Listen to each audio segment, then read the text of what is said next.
ଜାଣିଥିଲି, ମୁଁ ଜାଣିଥିଲି ପରା ତୁମେ କିଛି ନା କିଛି ବାହାନା କରି ଦେଖା କରିବାକୁ ରାଜି ହେବନି।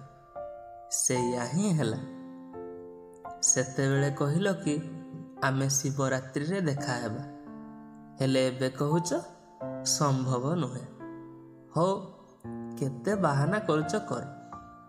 ମୁଁ ଖାଲି ସେଇ ଦିନକୁ ଅପେକ୍ଷା କରିଛି, ଯେଉଁଦିନ ତୁମ ମନ ଆଉ ଆଖିରେ ଲୁଚିଥିବା କଥା ଓଠ ବି କହିବ। ଦେଖିବା କେତେ ଦିନ ଲାଗୁଛି। ବାକି ଯେହେତୁ ଏଇଥରକ କେରିୟର କଥା ଉଠୁଛି, ତେଣୁ ମୁଁ କିଛି କହୁନାହିଁ। ହଉ ଛାଡ଼, ଆଜି ଏତେ ଗୁମସୁମ କାହିଁକି ଯେ? କ'ଣ ହେଇଛି ତୁମର? କ'ଣ କିଛି ଭାବୁଛ? ଏଇ ଦୂରତା କ'ଣ ଆମ ପ୍ରେମରେ ପ୍ରହେଳିକା ସୃଷ୍ଟି କରିପାରିବ? କେବେ ନୁହେଁ। ତୁମେ ବ୍ୟସ୍ତ ହୁଅନି। ତାପରେ ପ୍ରେମରେ ପ୍ରତିଶ୍ରୁତି ତ ବହୁତ ଜଣଙ୍କୁ ମିଳିବ, ହେଲେ ରାଧାକୃଷ୍ଣଙ୍କ ପରି ନିସ୍ୱାର୍ଥ ପ୍ରେମ ମିଳିବାଟା ବହୁତ କଷ୍ଟ। ହେଲେ ମୋତେ ମିଳିଯାଇଛି। କ'ଣ ଠିକ୍ କହିଲି ତ?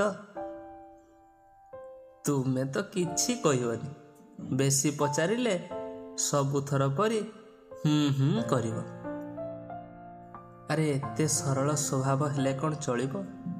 ହଉ ଛାଡ଼, ବାହାରକୁ ଯାଉଛ, ପୁଣି ଏକା ଯାଉଛ।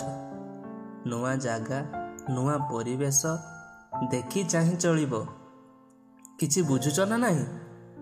ଆଉ ହଁ, ନିଜର ଯତ୍ନ ନେବ।